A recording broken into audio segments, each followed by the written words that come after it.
মানুষ ভাবে তার জীবনের সুখ দুঃখ যেন হঠাৎ করে আসে। কেউ খুব চেষ্টা করেও সফল হয় না, আবার কেউ সামান্য পরিশ্রমে সব কিছু পেয়ে যায়। প্রশ্ন হলো, কেন এমন হয়? সনাতন শাস্ত্রে বলা হয়েছে, গ্রহ নক্ষত্রের খেয়ালেই জীবনের পথ তৈরি হয়। আজ আমরা শুনব এক অদ্ভুত গল্প, যেখানে একজন সাধারণ মানুষ বুঝতে পারবে গ্রহ নক্ষত্র কিভাবে জীবনের মানচিত্র তৈরি করে দেয়। এক ছিল যুবক, তার নাম অর্জুন। সব দিক থেকেই ভালো, ভদ্র, পরিশ্রমী এবং শ্রদ্ধাশীল। কিন্তু যতই চেষ্টা করুক, জীবনে কিছুই ঠিক মতো তার হাতে আসে না। পরীক্ষায় মনোযোগ কমে যায়, কাজে বাধা আসে, পরিবারে অশান্তি আসে, অর্থের টানাপোড়েন। সব দিক থেকেই যেন সে ঠকতে থাকে। একদিন ভীষণ মন খারাপ করে সে রওনা দেয় কাছের একটি আশ্রমে, যেখানে থাকতেন এক প্রাচীন ঋষি। অর্জুন গিয়ে তাকে বললেন, গুরুদেব, আমি কেন বারবার ব্যর্থ হচ্ছি? আমি কি ভাগ্যহীন? ঋষি হেসে বললেন, না বৎস, কেউ ভাগ্যহীন নয়। গ্রহ নক্ষত্রের পথ তুমি বুঝতে পারোনি বলেই অন্ধকার দেখছ। ঋষি তার দৃষ্টিতে আকাশের দিকে তুলে বললেন, বৎস, তোমার জন্মের মুহূর্তে আকাশে যে শক্তি ছিল, সেই শক্তি আজও তোমার সাথে আছে। এই শক্তিগুলোই হলো গ্রহ এবং নক্ষত্র। ঋষি হাত তুলতেই যেন জাদুর মতো সামনে দেখা দিল এক অপূর্ব দৃশ্য। 9টি দ্যুতিময় আলো, প্রত্যেকটা যেন আলাদা আলাদা দেবতা। প্রথমে এগিয়ে এলেন সূর্যদেব। ঋষি বললেন, এ হলো সূর্যদেব, আত্মার আলো, তোমার আত্মবিশ্বাস, সমাজের সম্মান, নেতৃত্ব, এসব সূর্য দেখেন। তোমার সূর্য তখন দুর্বল ছিল যখন তুমি জন্মেছিলে, তাই তুমি চেষ্টা করেও সাহস পাচ্ছিলে না। তখন সূর্যদেব বললেন, আমি আলো দিতে চেয়েছিলাম, কিন্তু তোমার মন ছিল দুশ্চিন্তায় গ্রস্ত। যে মন অশান্ত, তাকে আলো ছুঁতে পারে না। এরপরে সামনে এলেন চন্দ্রদেব। চন্দ্রদেবের মুখে অপূর্ব শান্তি। তিনি বললেন, তোমার মন খুব নরম, খুব সংবেদনশীল, কিন্তু সেটা ভেঙে দিচ্ছিল পৃথিবীর অশান্তি, তাই সিদ্ধান্ত নিতে পারছিলেন না। ঋষি তখন বললেন, চন্দ্রই ঠিক করে একজন মানুষের মানসিক শক্তি। চন্দ্রের অবস্থান খারাপ থাকলেও জীবনে সব কিছু ঠিক থেকেও মন শান্তি পায় না। মঙ্গল দেবতা বললেন, তোমার শক্তি আছে, সাহস আছে, কিন্তু তা ঠিক সময়ে জাগ্রত হয় না, তাই প্রচেষ্টা মাঝপথে থেমে যায়। এরপরে এলেন বুধ।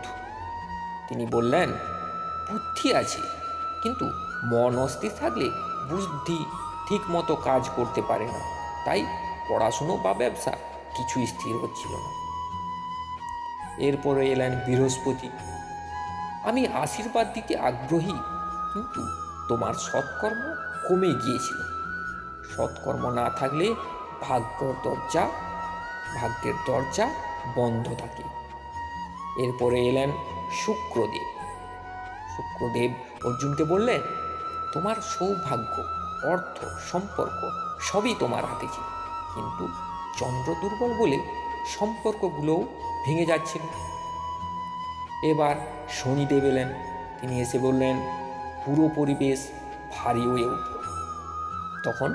যখন শনিদেব এলেন, তখন পুরো পরিবেশ ভারী হয়ে উঠল। শনিদেব বললেন, আমি শাস্তিদাতা নই, আমি ফলের রক্ষক। তুমি পরিশ্রম করেছ, কিন্তু অস্থিরতার জন্য কাজ সম্পূর্ণ করনি, তাই ফল আটকে গিয়েছিল। ঋষি শান্তস্বরে বললেন, শনি মানুষকে থামায় না, পরীক্ষা নেয়।